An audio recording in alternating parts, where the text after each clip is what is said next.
I was going to forget something. Sean, what's your surname? Graham. Sean Graham, the CPA. All right. We're going to play Jeopardy. Are you ready? Let's load up the board. The categories today are simply red. Not about the band. I think these are just about red things, words that have red in them and so on. Mathematics, Chicago, Canadian provinces, US geography, and old TV cartoons. Thamsanqa, on the left, you can kick things off. What would you like? Let's talk about US geography. US geography for 100, says Thamsanqa. Vineyard sound separates Martha's Vineyard from the southernmost part of this cape. A cape. It's a cape near Martha's Vineyard. Mm-hmm. Now, the only cape I can think of. Has anyone got any idea? If you do know, just holler out. Cape Cod? Cape Cod, that was it. I was going to say Cape Canaveral, but that's down near Florida, I think.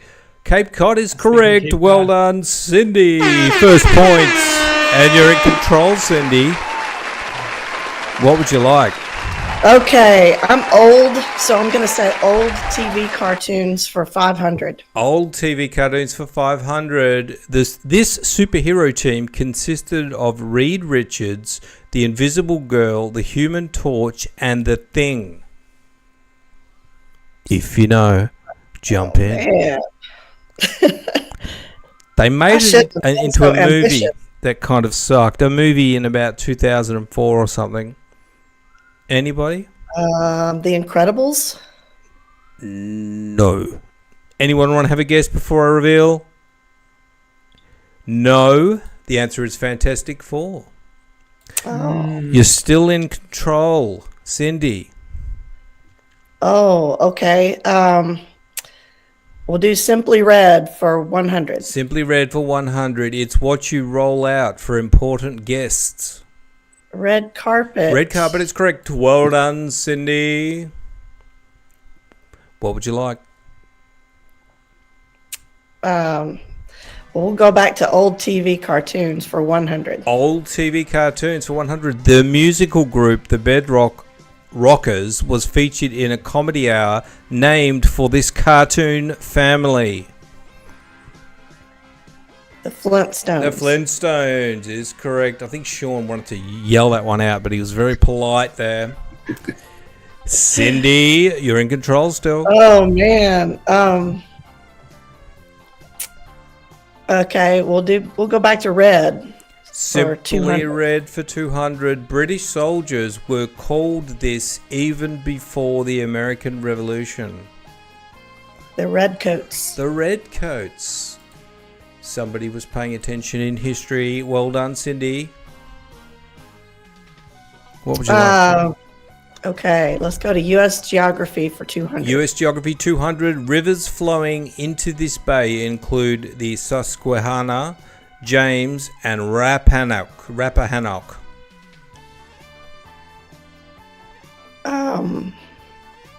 Seem like native names. Bay.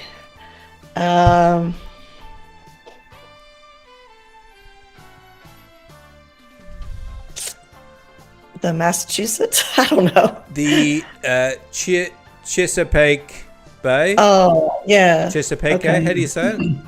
Chesapeake. Chesapeake. Okay. You're still in control, which is either good news or bad news, Cindy. Man. Okay. We'll go back to Simply Red for 300. Simply Red 300. It can describe a small cinnamon-flavored candy or Durkee's cayenne pepper sauce. Peppermint. It is Red Hots. You know those Red Hots? Oh, yeah. Yeah, Red Hot or Red Hot sauce. Cindy, what would you like next? We'll go back to red, 400. Simply Red 400. Familiar expression for something that draws attention away from the main issue. A red herring. Red herring is correct. Well done, Cindy. Don't worry, gentlemen, you'll get your chance to shine. Cindy, what would you like next? Let's stick with red. 500. Red for 500. If anybody knows the answer, holler out. In 1978, he and Mel Allen became the first broadcasters to be honored by the Baseball Hall of Fame. Another baseballer with red in his name in the late Red 70s. Sox. Oh, it's a person? I'm assuming it's one person called Red somebody. As a name. Let's take a look. It is Red Barber. Another name for a communist hairdresser. Never heard of him. All right, Cindy.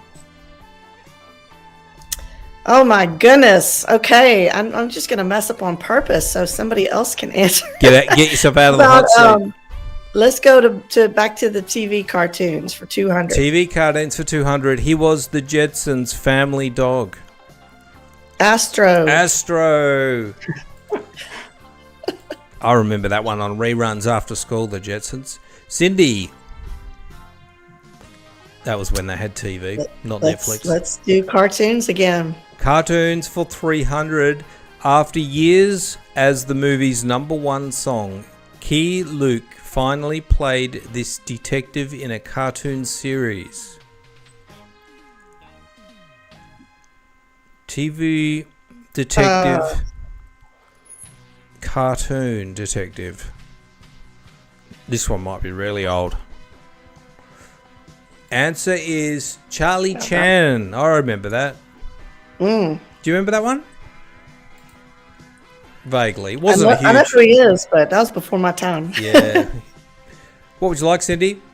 Cartoons 400. Still me? Oh my goodness. I don't know anything about Chicago or Canadian. So and I'm not good at math. So let's go with the old TV cartoons again. Last 400. one, TV cartoons. A Tarzan spoof. This tree swinger had a pet elephant named Shep. And I think they made it into a movie. And it's a guy that wears all yellow. And he has a pet monkey. And the monkey is always creating havoc. I don't know. Hang on. No, that's a different thing. Curious George. Yeah, that's the one I was saying. But this one's actually another George. Just so I don't steer the George wrong... of the Jungle. That's the one, yeah. I was getting mixed up. George of the Jungle is correct. Yes, well done. I saved you. I nearly ruined you. What would you like, Cindy? U.S. Geography 300. U.S. Geography 300. It's the state in which you'd find the Suwannee Sound.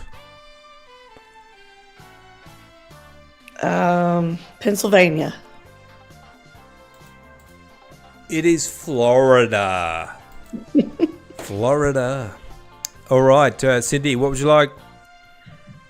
Okay, how is it still my turn when I keep missing them? Let's see. Let's try math for 100. Math for 100. Multiply 3465 by this number to square it. What number do you multiply it by to square it? Come on, CPA. What do you multiply 3465 by to square it? What number do you multiply anything to square it? 4. Everyone's getting an F. 2. You multiply it by itself to square it. Oh. So it could have been any number. In this case, it's 3465 was the answer. Yeah. It's kind of. Are we allowed to answer any of these, Julian, or is it she's just supposed to be? No, answering? you answer. If you know the answer, jump in. You know. I know the pressure's on. It was just her turn. I didn't know we're supposed to be answering all these. Once you're in control, you stay in control until somebody gets a question right, and then they get control and they can pick whatever they want. But anybody can answer at any time. Next question, Cindy. What would you like? Chicago 100. Chicago 100. Some attribute this nickname of the city to its proud, boasting citizens. Windy City. Not its breeziness. The Windy City is correct. Well done, Sean. You're in the hot seat. Chicago 200. Chicago, 200. This landmark is 1454 feet tall. The Sears Tower. The Sears Tower is correct. Here comes Sean Graham, CPA.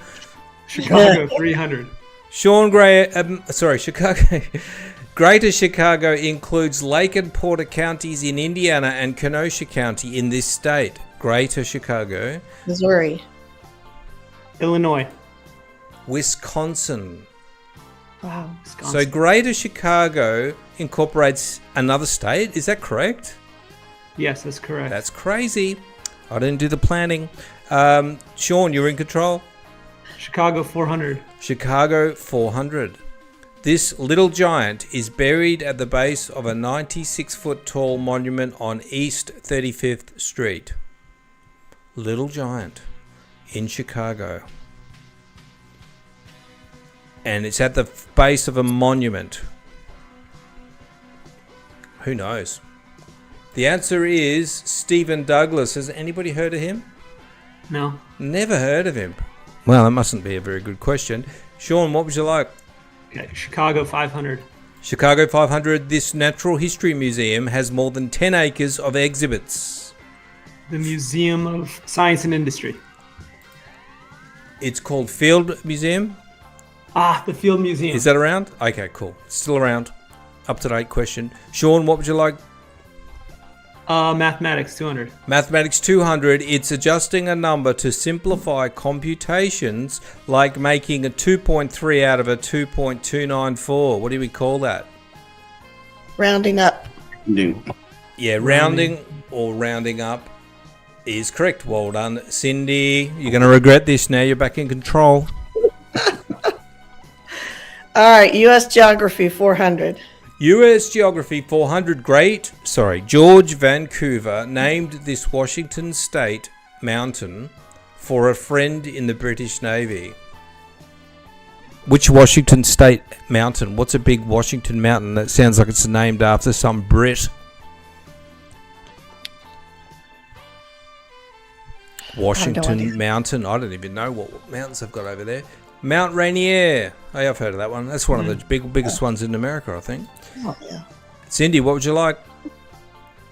Oh, have a drink, quick.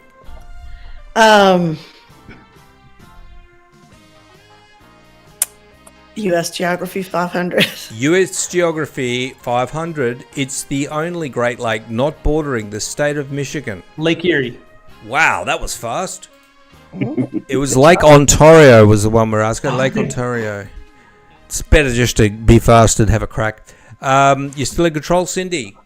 All right, Canadian provinces, 100. 100 Canadian provinces. This province's postal abbreviation is QC. Quebec City. Quebec City. Sean has got in first with that one. Well done, Sean. What would you like? Canadian provinces, 200. Canadian provinces, 200, with about 10 million people. It has Canada's largest population. Toronto. Toronto. Ontario, again, is the answer. What would you like, Sean? Canadian provinces, 300. Canadian provinces, 300. This island province has 3 counties: Kings, Queens, and Prince. Island province. Vancouver Island? Vancouver Island. Let's take a look. I didn't know that was an island. It's Prince Edward Island. I was about to say that. Prince Edward, isn't that the guy that got in trouble with the underage girls? Goodness me. Naughty man. All right, Sean, you're in control still. What is Canadian provinces, 400. Canadian provinces, 400. Cape Breton Island forms the northeastern tip of this Atlantic province.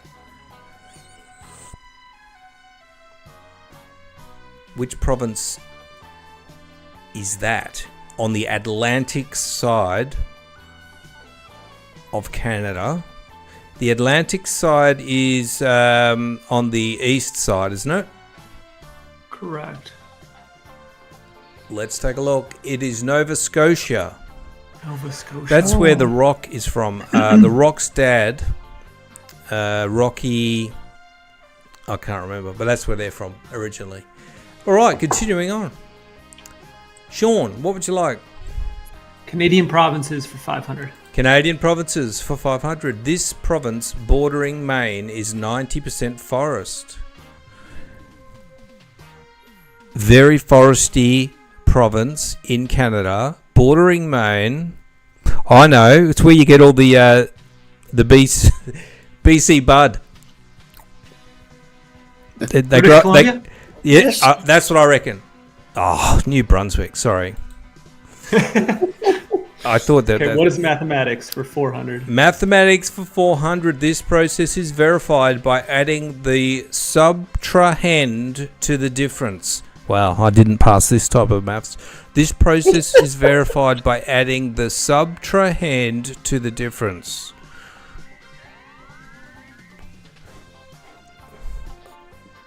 I don't know.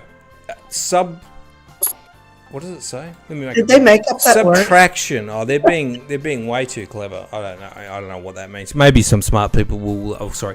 Not that you're not smart. I didn't know it either. All right, Sean. We've got 2 questions left. What would you like? Mathematics for 300. Mathematics for 300. A triangle with 3 equal sides is equilateral. 2 equal sides isosceles. No equal sides is this.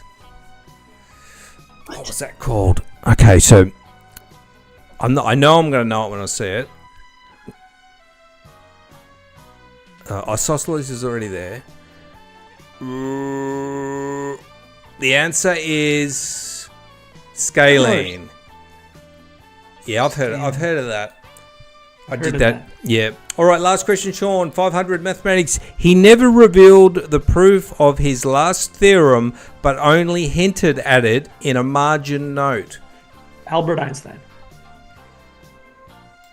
Pythagorean theory. It is Pierre de Fermat. Some Frenchy. That brings it to a close. Well done, guests. I think Thamsanqa was just being polite there. Didn't want to barge in. Cindy on 1700. I didn't want to filibuster anybody. Yeah, that's right. That's what happens. And Sean on 400. Thank you, guests. Great game. Some tough questions on this round. All right, let's turn off the sound effects.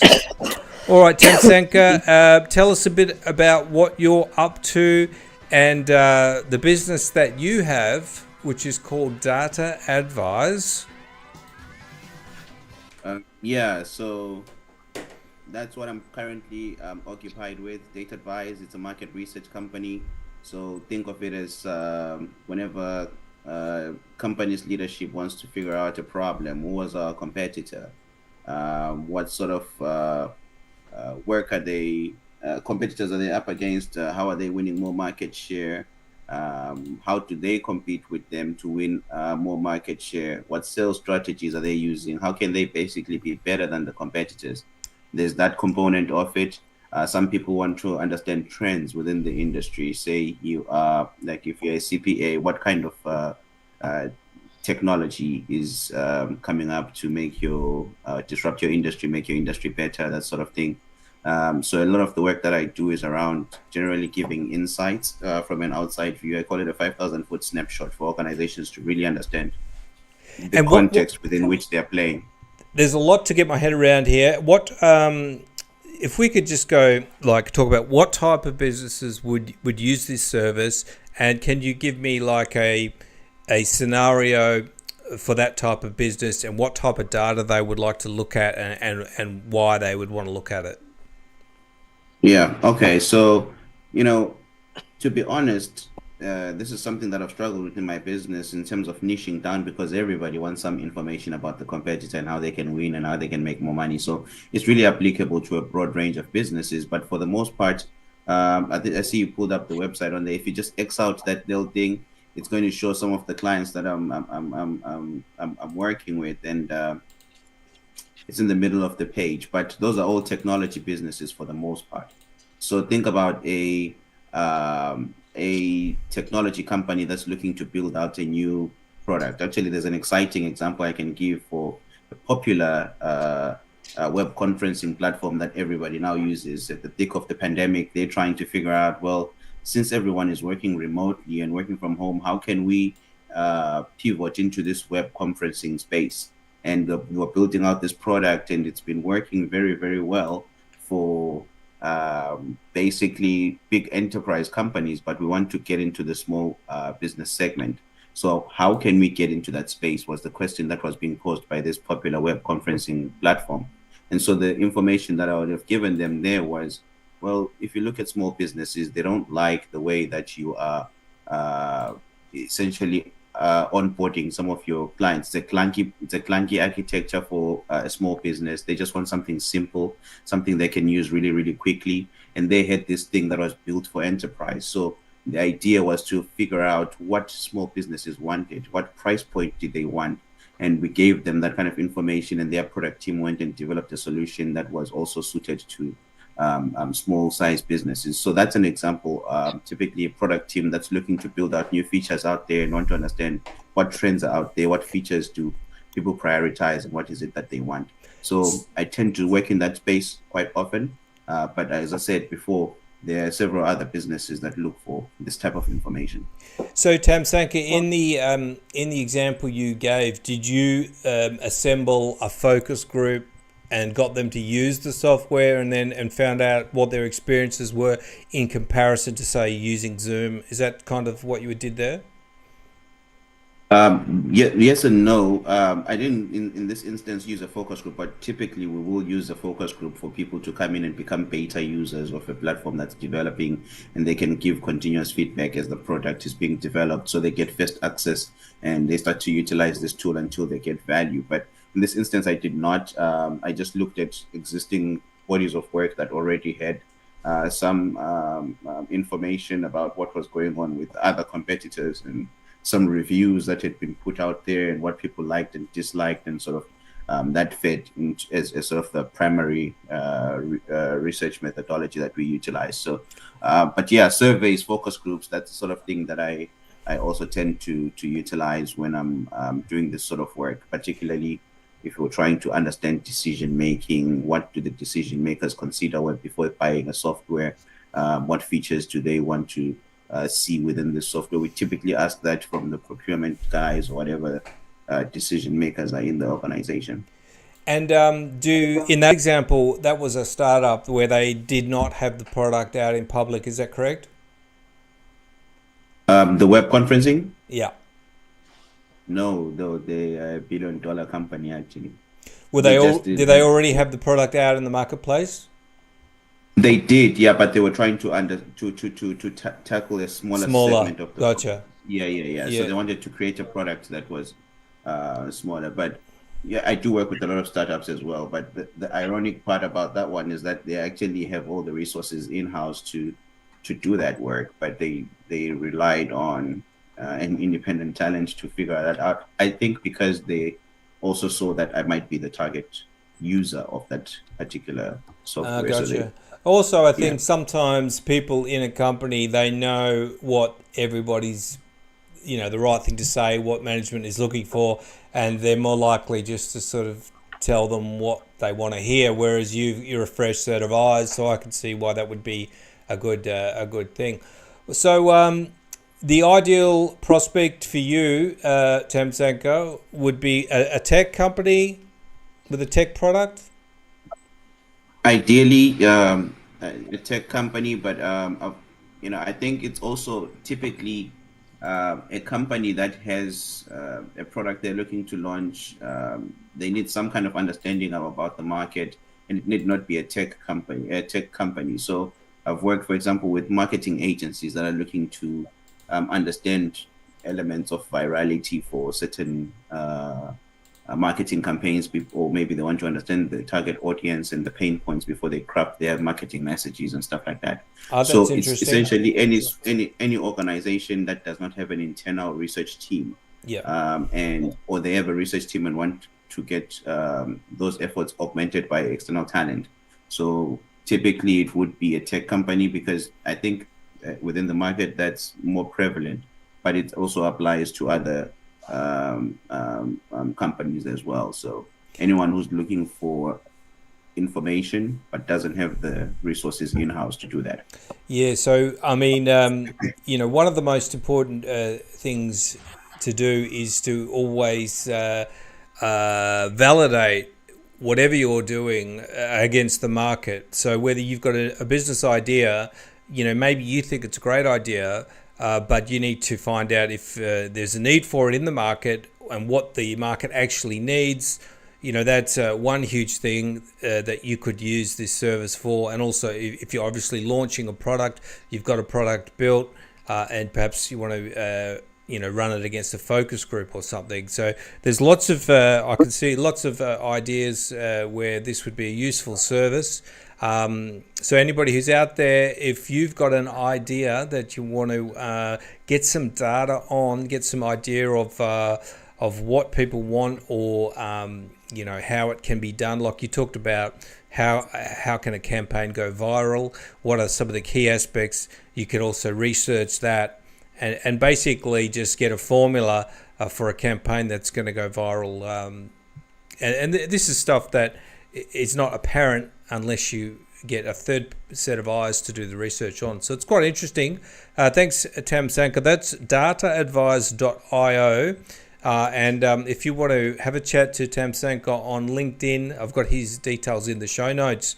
Thanks, Thamsanqa. Welcome. Thank you. Wonderful. All right, let's pop over to our next guest, Cindy Baker. Cindy, you're a bit of a what I call myself as a scatterbrain. Is that correct? No, not correct. I just read on your thing that actually what I help people with. Oh, okay. You grew up with ADHD, and now you help people get structure and get focused in what they're doing. Is that a fair representation? Yeah, I'm a productivity coach, so I help entrepreneurs kind of overcome that overwhelm and manage their energy, their time, their focus, so they can grow their business, basically. And some of them have ADHD, some don't. Some don't, yeah. But about 60% of entrepreneurs probably have ADHD, whether they know it or not. It draws in those type of creative brains, Yeah, 100%. And what are some of the things that people need help with specifically? Well, a lot of times they'll have a gajillion things on their to-do list and they see them all as urgent, all as important. So prioritizing, deciding what are the key activities that are really going to drive your business forward and making those a priority. And then, of course, just focus, getting clarity and focus on what actions need to be taken to drive you closer to your goal, instead of wasting time on distractions. I gave a talk 2 days ago, and I was explaining how I was going to take a scroll break on my phone, just a few minutes to check my phone, and it turned into 30 minutes of watching puppy yoga videos on YouTube. So, I help people avoid wasting time on distractions and getting that clarity and that focus. Yeah, I mean, I let myself get distracted, but I don't fight it. I just do it, and then when I'm feeling productive, I go into productive mode. I don't know if it's the right way to do it, but yeah. And what types of entrepreneurs do you work with, Cindy? A variety, but most of them are either solopreneurs or small business owners. But I have worked with people who work for large companies as well. And then some people who are not entrepreneurs that are professionals, but have that high drive and creativity, kind of go-getters, people who are busy, but they're not as productive as they want to be. And so it's encouraging to kind of help them know that there's a better way to live. They don't have to stay stuck and feel like they're scattered all over the place. Yeah, entrepreneurs are good to work with, because they at least have got some strong traits that you can create change with. And tell us about the work style quiz that you've got on your website. What does that involve? Yeah, it's just it's a quiz where you can kind of pinpoint some of the things, the obstacles that might be standing in your way from being as productive as you want to be. And I have 4 different profiles, and so you would land in one of those 4 categories, and then I explain what that means and what to do about it. Wonderful. Well, if you want to get in touch with Cindy and get a bit of structure happening, I always, we always go through productive periods and then we get ourselves into ruts. And speaking to a coach is always works great for me, I find. So if you'd like to reach out to Cindy, have a chat to her, do the work style quiz, and reach out to her on LinkedIn. Thank you, Cindy. Thank you. All right, let's pop over to Sean Graham. Now, Sean, you're a CPA, but you have niched down into something called cost segregation. Do you want to tell us about that? Yeah, thanks for having me on, Julian. So my name's Sean Graham. I'm a CPA, and I don't have a full tax practice, but I have a cost segregation firm. So a cost segregation firm is what real estate investors use to accelerate the depreciation on their buildings and their investment properties, which helps maximize their tax deductions and lower their taxable income. So when you hear about big real estate investors who, they're making a lot of money, they're high net worth, they don't pay any taxes, or their taxable income zero, it's because of depreciation. Now, this is something in the United States. It's part of the IRS tax code. But what we do is we help owners of real estate, whether it's just, you have a full-time job and you just have a single rental property, or you're a full-time commercial real estate investor. We look at the properties and we do an engineering study to help break down the components of that building or that investment property into different lifespans. And so part of that will be eligible for very short-term life. And a big portion of it will be eligible for a year 1 write-off, like bonus depreciation is what we'd call it. So this, when you say accelerate the depreciation, we're not talking about breaking a few windows in your investment property. We're talking about it's like optimizing the depreciable items in the houses and the value of the house, or just optimizing what you can claim. Is that right? Correct. So it's a phantom expense, right? It's not actually a cash flow expense. So the IRS says, hey, anything that's man-made, it depreciates, wear and tear over time. So for residential properties, the default is we just depreciate it straight line over 27 and a half years. Or if it's commercial real estate, office space or storage facility, you depreciate it over 39 years. And so we do these engineering studies to say, hey, IRS, actually not everything's going to take 30 or 40 years to depreciate. Part of this will be 15 years, part of it will be 7 years, part of it will be 5 years, and a big portion will be year 1. So in order to get that big write-off on your taxes, you have to do a cost segregation study, which is where we come in. And then as part of what I do, right, we consult with real estate investors and make sure they're utilizing it correctly so that they're actually getting the benefits of the accelerated depreciation. And for the non-financially literate people like myself, what would be the big upside of depreciating your investment properties? It's a large write-off in year 1. So you have to depreciate your real estate properties. It's required by the IRS, right? So the benefit is if I said, hey, Julian, if I could give you $1 today or $1 in 30 years, what would you rather have? You'd say, well, I'd rather have the $1 today because time value of money is worth way more, right? And so all we're doing is we're helping give you those dollars today as opposed to waiting 30 or 40 years. Gotcha. All right, and you're allowed to claim that, and then what happens when you go to sell the property? So it just means that the income that you're getting from the property, you've got a large amount of depreciation sort of costs that reduce your taxable income on the money coming back off the property. Is that correct? Correct. So when you go to sell it, so the IRS either wants you, they're incentivizing you to invest in real estate, to keep investing in the economy. So you either have to keep rolling the ball forward and invest in another property, or exchange it, 1031 exchange it into another property, or buy more real estate. And that's kind of the name of the game, right? If you stop playing the game, well, then eventually the tax bill is due. So there's still a lot of benefits to that, right? Like, it's better to pay your taxes 5 years from now rather than paying it today. But in a perfect scenario, you keep reinvesting in real estate, and eventually whoever inherits the property, it just gets wiped out clean, and they get a reset in their basis.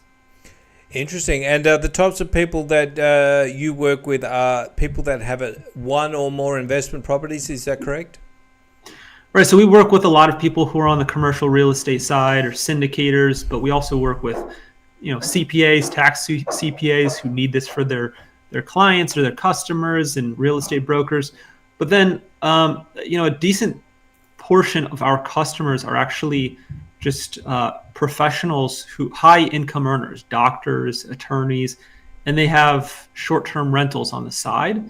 And there's ways to use short-term rentals where you can help take that depreciation, and it'll offset the income from, their salary at the law firm or at their physician's practice. So we work with really anybody who is investing in real estate. And so it doesn't include primary residences. It's only for investment purposes. Yes, I can imagine. Doctors, people with have high incomes, but they often know not so much about other areas. Would you agree with that statement? I would. Without getting yourself. My partner is a doctor, so I'll say no comment. Right. I'm just kidding. I'm digging a hole for myself. Yeah. I've had some conversations with really smart doctors on finance stuff, and just gone like, wow, it's incredible. But obviously they can save lives, so they've got that going for them.